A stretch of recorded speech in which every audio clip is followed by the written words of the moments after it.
Itasca State Park is a remnant. It's a 125-year-old park now, which was set aside in 1891 as the last of the large pine in the state.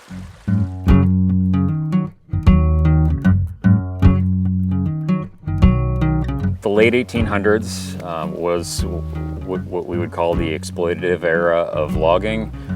There were a lot of towns that were booming in population: Chicago, Milwaukee, the Twin Cities, and there was a very extreme need for wood fiber for building. Minnesota's old-growth white pine was just the perfect material to do that. It was situated in the right place. A lot of logs from this area were cut, rafted down the Mississippi River to mills, and then further carried down to the cities to build those cities.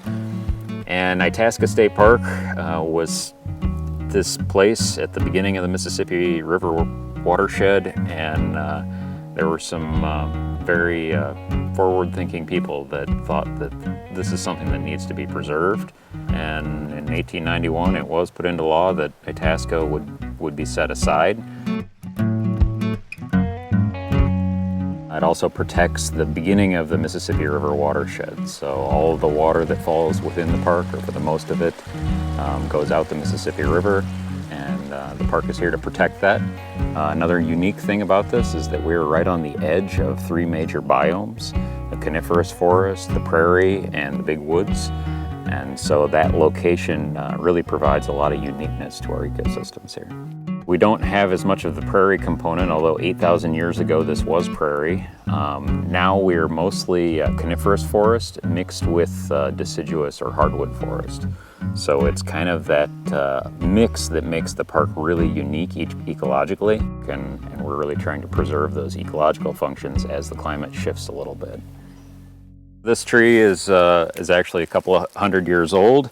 What you're seeing here is a fire scar as a result of probably what we would call a maintenance fire, or a low intensity fire that came through the forest. Red pine like this can withstand a certain amount of fire intensity on the ground. These forests are primarily fire dependent forests. They were started through stand replacing fires, big fires that rolled across the landscape and really scorched and cleaned everything out.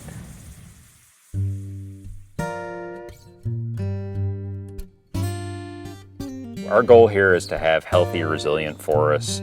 We want complex forests with a lot of diversity. That way, when changes happen, if the climate warms or if we have more precipitation or less precipitation, the pieces that we have within the forest will hopefully be able to adapt to that as it comes along.